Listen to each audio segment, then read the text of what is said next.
अस्सलाम वालेकुम। ठीक है, मैं उम्मीद करता हूँ सब खैरियत से होंगे, खुश होंगे। इज़्ज़त आप सब बच्चों को अपने ज़ुबान में रखे। प्यारे बच्चों, आप सुन रहे हैं अनोखी कहानियों का चैनल। मैं हूँ मोहम्मद मुरसलीन सरवर।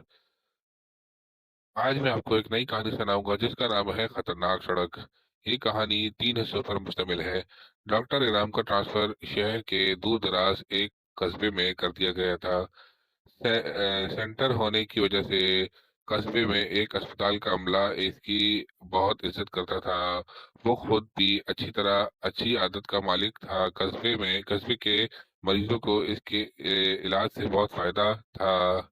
इसलिए कस्बे के लोग भी डॉक्टर इनाम की बहुत इज्जत करने लगे थे। अस्पताल में इसके रहने का इंतजाम भी था। डॉक्टर इनाम के पास गाड़ी होने पर इसे शहर जाने में कोई परेशानी नहीं होती थी।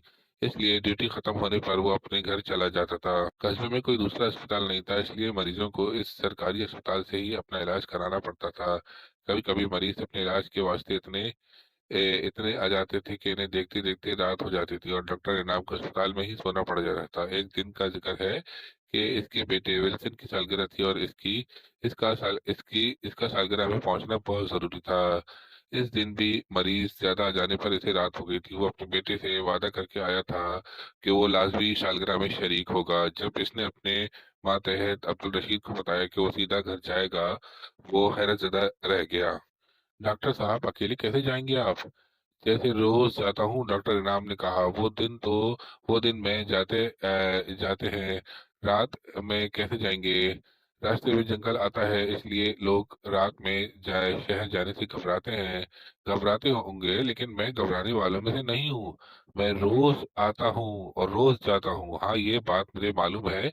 ये सफर रात में नहीं तय किया जाता। आज रात में तय कर लूंगा। डॉक्टर साहब, हरगिज ये मशवरा नहीं दूंगा आप रात में सफर करें।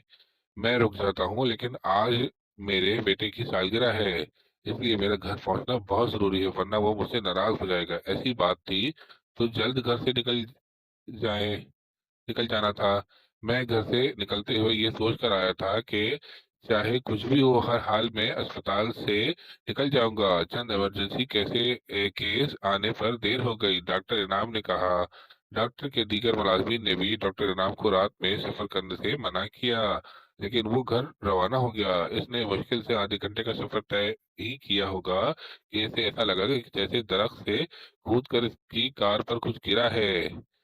कार की छत पर किसी की मौजूदगी का एहसास हो रहा था।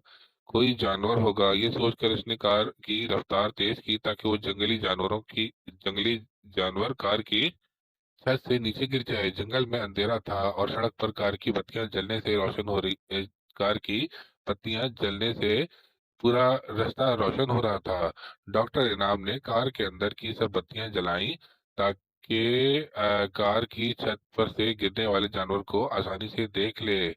यानी एक दो और लाइटें थी, तो पहले से असल में लाइटें जल रही थी, तो एक दो और लाइटें थी जिसकी वजह से डॉक्टर इनाम ने रोशनी को और तेज कर दिया। अचानक एक खौफनाक चेहरे की मालिक खातून ने छत से झुक कर इसे देखा।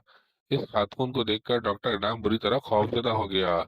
कार बेकाबू हो गई। इसके बावजूद खातून कार की छत पर ऐसे काबिज थी कि जैसे इसने कोई मजबूत शय को मजबूती से पकड़ रखा हो। डॉक्टर इनाम की बौखलाहट पर खातून ने जोर जोर से हंसना शुरू कर दिया, जो सन्नाटे में दूर तक सुनाई दी जा रही थी। मुझसे डर लगता है, डरना तुझसे मुझे चाहिए, वो बोली। वाकई डरना चाहिए, मैं चुड़ैल हूँ। डॉक्टर नाम को कुछ समझ नहीं आ रहा था वो इस मौके पर क्या करे। अचानक इस खातून ने सड़क पर छलांग लगाई और तेजी से दौड़ती हुई जंगल में घुस गई। इसके जाने पर डॉक्टर इनाम ने सुकून का सांस लिया। इसकी समझ नहीं आ रहा था कि वो क्या बला थी, औरत थी या बला थी। बहरहाल इसकी जान बच गई थी। ना जाने वो इसके साथ क्या सलूक करती। इसका बाकी सफर खौफ की हालत में गुजरा। कोई और वाकया पेश नहीं आया। जिंदगी में पहली बार ऐसा इसके साथ ऐसा वाकया पेश नहीं आया था, इसलिए वो बहुत परेशान था। घर पहुंचने पर डॉक्टर इनाम ने इस वाकये का किसी से जिक्र नहीं किया, क्योंकि ये अजीब और गरीब वाकया था जिसे सुनकर घर वाले परेशान हो जाते। सालगिरह की तकरीब में डॉक्टर इनाम गुमसुम था। घर वालों को के पूछने पर इसने यही जाहिर किया कि वो आज बहुत थक गया है। दूसरे दिन डॉक्टर इनाम ने छुट्टी कर ली।